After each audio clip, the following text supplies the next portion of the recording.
Hey you guys, welcome to the channel. We have our spouses here today. So this is Eric and McKenna, and we are going to play a game today. So I'm so excited because, wait, actually it's not really a game. I was just about to like throw some dirt down on like David and say like, oh, you're going down. But like, we're gonna win.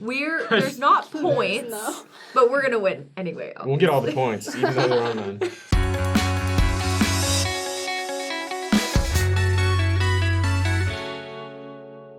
So here's the thing, like before you get married, like if you're like engaged or like dating someone out there, a lot of people will give you a bunch of marriage advice. Yes. So now you guys are married, we're married, and we've been married for a whopping almost 2 years for us. 2 years. Almost a year and a half for us. Gosh, so 400 days We're at least. professionals. Yeah, we are obviously like chasms of knowledge on marriage.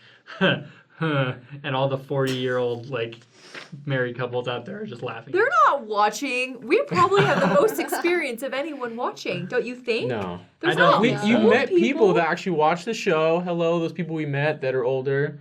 Anyways, so what we're going to do is we're going to analyze some of this marriage advice that is pretty common, and then we're going to tell you our feelings about it. So like green is we agree with it, red is we don't agree with it, and yellow is like, meh, might be good for some people, I'm not totally on board.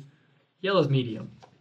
All right. Do we have to explain? I think they know from like traffic lights. Whoa, no. It's like 2 colors. Some people are colorblind. Do we have any letters to correspond with? How do colorblind people know when to stop? They don't stop. Oh wait, they're always like this, huh? They don't stop. They're- No. Is You red ever on notice top? those people that ignore the lights? Colorblind. The yellow light means be careful. The red light means stop. There's a lot of It's green on colorblind top people of- out there, especially in Utah. Okay. First bit of advice, never say anything negative about your spouse.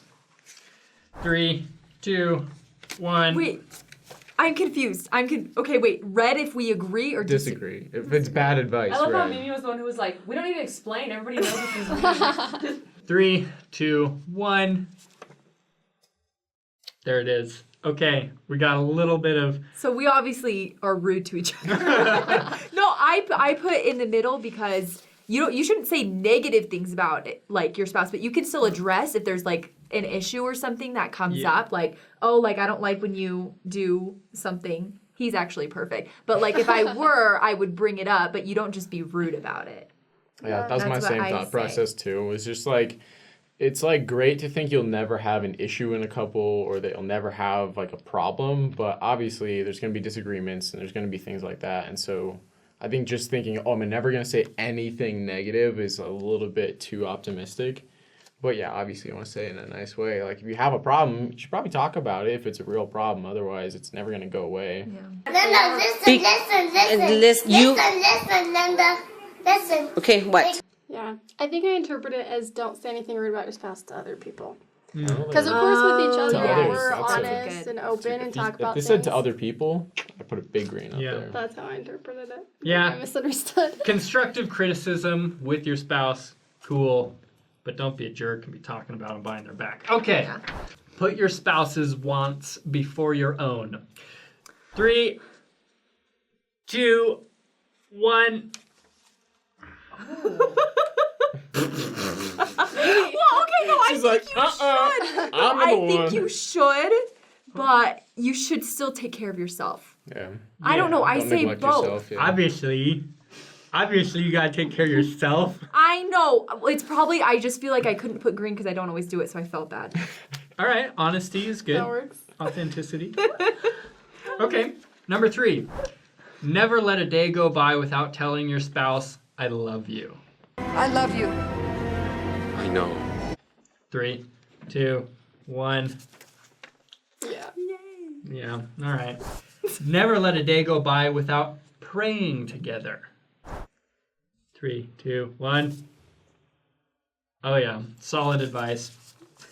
An accomplishment for one person in a marriage is a victory for both. 3, 2, 1. It's not even advice. It's just like a That's like a fact. psalm. Okay. Psalm. Do not discuss important issues after 10 p.m. 3, 2, 1. Okay. I guess I'm not sure why. Yeah. I feel like this was like some like 70-year-old grandma that goes to bed at like 6:30 was like, never discuss anything past 10 p.m. He's mine. What? Oh! This had better be good. I mean, a lot of people would say, you know, that like your judgment isn't as good at, you know, when you're late, you'll be like emotionally compromised. You might get like angrier, things like that. But I changed mine Ooh. because Oh. I don't agree, or I do agree, because at night I get so tired, and then sometimes I don't even remember things that we talked about. Comes in handy. So if I lost Eric, the argument, see, exactly. If Eric she did forgets, that, I'm back on top. yeah, and that would be bad. So I say true advice. No, I think I mean, whenever you need to talk about something, you talk about it. Obviously, if one of you's not in a good state of mind, like if the person's half asleep, it's not a good time to talk, but just the clock shouldn't tell you if it's a good time. I Oh agree. my gosh, that was so deep. Good job. Yeah, if somebody's like, you know what, Ken, I have a problem with you, and Ken is like, 10:01, can't talk about it. We're closed for the day. Yeah. All right. Okay, next one. This one's cute. Okay, choose your love and love your choice. 3, 2, 1. I love that quote. Okay, next one. Never go to bed angry. 3, 2, 1. Oh my gosh, I don't know. What? Wow. Okay. That's all we gotta say. So Well, like- why did you do yellow? Yeah. Uh-oh. I don't know. I think there are times when you need to talk things through, which we definitely do. And I think there are times when I'm too upset and I would be more reasonable to talk to the next day. Yeah. I mean, Yeah. I think it's a preference thing. Like, I really don't like to be... I like to resolve things. I don't like going to bed feeling angry. I don't like confrontations. But it's not like your marriage is a failure if, like, you do and then you resolve it in the morning or something, you know? Yeah, I'm totally the same way. And so it's like coming into marriage, this advice, I was like, oh, I'm going to have to do that all the time. Let's go. And then as we've had our differences and things, I realized that's not going to happen. Like, yeah, sometimes Mimi needs time to cool down, or I do, or whatever. Like, disagreements actually take time. You can't just say, you know what? We're going to sit here and tell us It's not like we have these like big things, but I think it's sometimes too like I just don't care. Sometimes I'm just like I don't want to deal with this. I'm just going to bed, and so I just go to bed mad. But then it's better like for me like if I'm angry like usually I just need time to like sleep it off or just be away from it for a while, and then I'm like totally fine the next day. So I think it just really depends on the person. But it does bring up a good point that you have to just learn how each of you handles disagreements or handles problems and how to actually work through those together. So it's definitely something that takes a lot of talking and experience. Yeah. And I think it's important to know what your spouse wants. If it's important to them that you talk it through, then I would do that for them. But if they're okay with it, then I'm okay with it. Eric, they're being cuter than us. We gotta start it up. We're winning. I disagree. That's I know the they real have game more going points. on. You didn't read everything in parentheses here. That's Rachel's That was my notes. opinion. Oh. Okay, I know I'm not married, but this one is so Okay, horrible no, to no, me. no. Because sometimes I don't want to keep... Number 10, don't argue because conflict is a sign of a bad marriage. You have to count to 3. Well, I gotta think, okay? Everyone else has been counting while they're thinking. Wow. What if I need more than 3 seconds? That one's easy, Eric. It's red.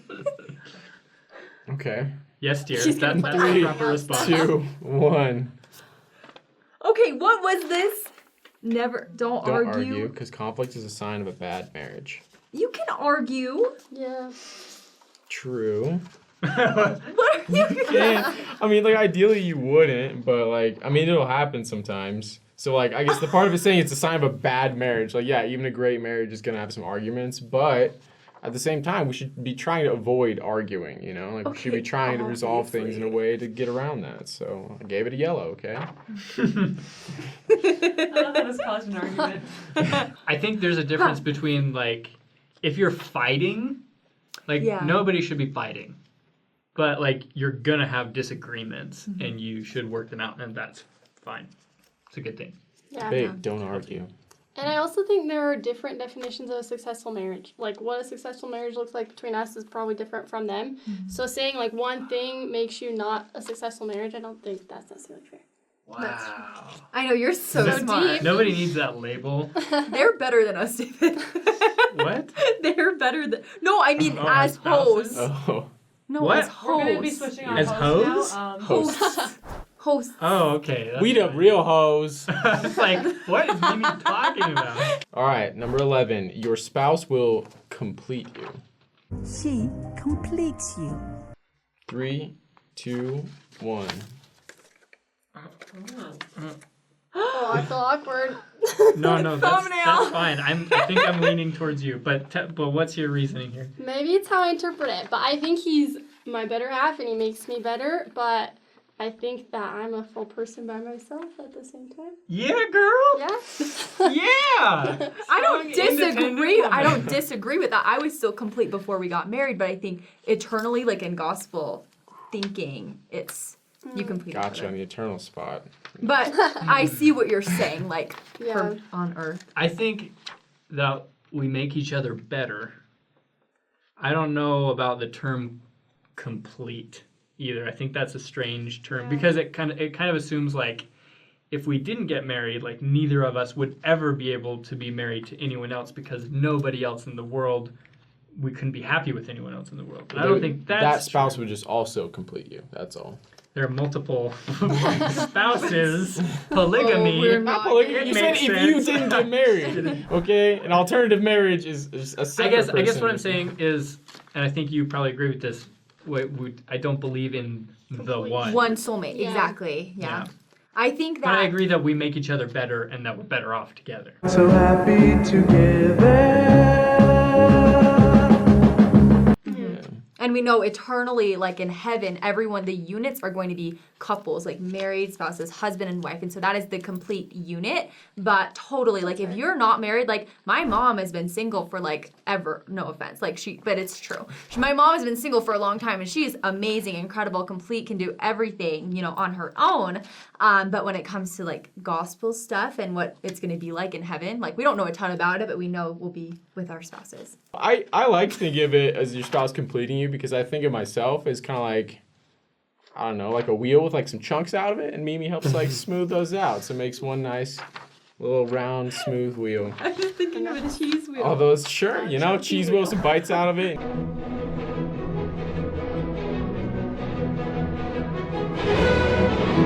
Yeah, Non-chunky. there you go. Number 12, make time together a priority.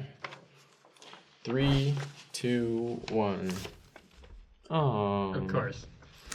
One of the 5 love languages. Quality time. That's Eric's. There you go. Don't put your marriage on hold while you're raising your kids, or else you'll end up with an empty nest and an empty marriage. 3, 2, 1. Seems we all have kids here. We can give great advice on this. Yeah, we don't really know yet, but I would I don't have think. kids. You don't have. You don't don't have have Don't kids. have kids yet. You don't have kids either? I don't Wow, have you got, kids neither of you either. guys kids? Neither of us. Neither Weird. of us. Not me or him. Well, okay, so what you put up a yellow. I obviously think you should never put on hold. I agree with that part. But I Yeah. think empty marriage, I don't know, that's the part I didn't like. Yeah, like if you don't do this, it will be an empty marriage. Mm-hmm. That's a good point. Well, I mean, if you think about like what it says, because it's really wordy, but basically it's just saying don't neglect your relationship with your spouse to take care of your children. I'd give that a grade. Because like I've Yeah. seen people that, or I guess I haven't really seen. I've heard of people where they're just so focused on raising children. As soon as their kids graduate or get out of the house, then they're like, I don't even know the person I'm married to anymore, and they get divorced. And their kids are shocked because they're like, what the heck happened, Mom? And they're like, well, your dad and I realized we don't even know each other anymore. Who are you? You know who I am. I do. And so it's important to make sure you're always focusing on that relationship as well as raising children together. Solid. I like that. Never keep secrets from each other. 3, 2, 1. Yeah. Okay, you better just say, unless it's a Alright. surprise birthday. Okay. Tell, This is a semantics thing. Oh, boy. Because obviously, like, if I have a surprise for you, like obviously, surprises. Oh my gosh. yeah, I'm not gonna be like, I gotta tell you this thing. I planned a birthday party for you. Like, it's not like that. I put up a red because the line said never do this. And I am against that never thing because there can be good secrets like surprise parties and gifts and stuff like that. But yeah, like don't be like, a drug addict behind your wife's back and like never tell her about it. Like that's super messed up. Don't do that. Secrets are no fun. Secrets hurt someone. Why'd you put yellow? I put yellow because I think it's important to share like everything with your spouse, but at the same time, like if someone came to me and said, "Hey, I hate your wife," or like she has this problem or whatever, I'm not gonna tell Mimi about that. I would keep that from me, you know, because like you don't need to hear that. Because I'm sensitive. I mean, I feel like there are things that just don't need to be shared, which I don't know, maybe this just goes back to me as a kid. My mom would tell you that I just would tell people everything and they would not like me because I would say a lot of mean stuff to people. They weigh about 2,000 pounds. What about you, Mom? How much do you weigh? And so I've learned the importance of not always sharing things, but obviously having good communication, honesty between you guys, even things that you don't want to share. If it's important, obviously you would. Yeah. Okay, next one. When your husband or wife breaks your trust, give them your forgiveness instantly. 3, 2, 1.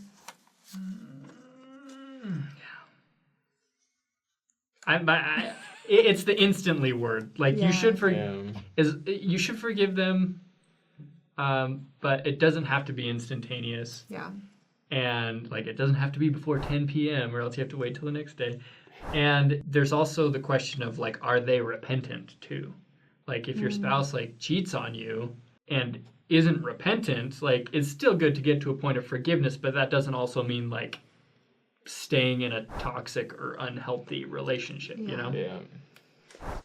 Why'd you put red? Pretty much the same thing, yeah. I mean, because some people feel like, oh, I have to just forgive them and, you know, always just ignoring things that have happened almost. And so it's like, no, you need to recognize if they did something that hurts you. Like this even just said break your trust. But I think in any situation that your spouse hurts you, it's good to forgive them so you're not holding a grudge against them, but it's good to talk about also. Like if you have an issue like that, you don't want them to just keep doing things like that and not even know it's a problem. So it's important not to just completely ignore it or let it go, but definitely don't want to hold a grudge. Exactly. And with that, one more thing about that instantly is I feel like that would just come back to like a couple where one of them is like, oh my gosh, well, they did something bad, but I want to be a good wife and I want to be nice and then know that I still love them. And so and it's like overcompensating. And then you are giving them too much forgiveness too quickly almost when they haven't even really like felt it. So it would make them want to do it again. Plus, if you forgive me all the time, like instantly, I probably wouldn't even notice I was doing things wrong that like upset you at all. Yeah. So it's and then she would get more and more upset over time, but feel like it was her fault for not forgiving me fast enough. Whoa. Yeah. Wise. I know, you guys, we're sounding like such grown-ups. Does anyone else feel like that way? Yeah, it's almost like we are grown-ups. Crazy. I know, but like I don't know. I don't feel like that all the time. Okay, the last one is make your spouse's hobbies your hobbies as well. 3, 2, 1. Oh. Enough said. I think it's important. I don't think that when you're dating, you should be like, oh, well, we have all the same hobbies, so we have to be together. And you can't date anyone who doesn't have the same hobbies as you because really you can learn to either like try something new. Like Eric's really into rock climbing. And so I started rock climbing and it was really hard at first, but now I actually really like it. So now that's something we can do together. But then there's stuff like for me, like, I don't know, like YouTube. And Eric makeup. is very... I just never got into doing makeup. Is this how long it takes you to do makeup? Jesus Christ. That's why I'm always in the bathroom so long. Anything like that, like I still love to do it and I still do it. And Eric just supports me even if he doesn't participate, obviously, in makeup, but other stuff too. So I think it's important to maybe try it out if you guys have different hobbies, but if you don't always agree on the same things, then that's okay too. You'll just have your separate things. It's good to have your own time. That's exactly what I was going to say is give it a shot. Try out their hobby because if you do end up loving it, awesome. But if you tried it and you hate it, don't force yourself to keep doing it. Right.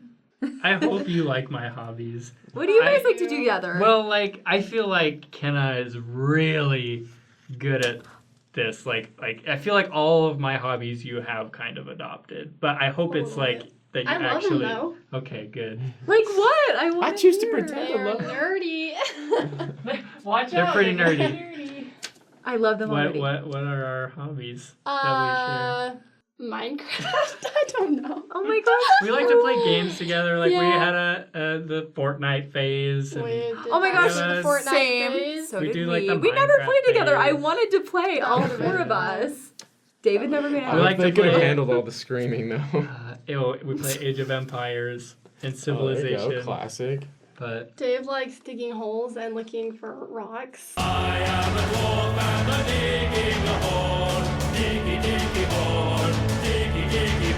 Dang, is Hole's your favorite movie? He could do that for hours.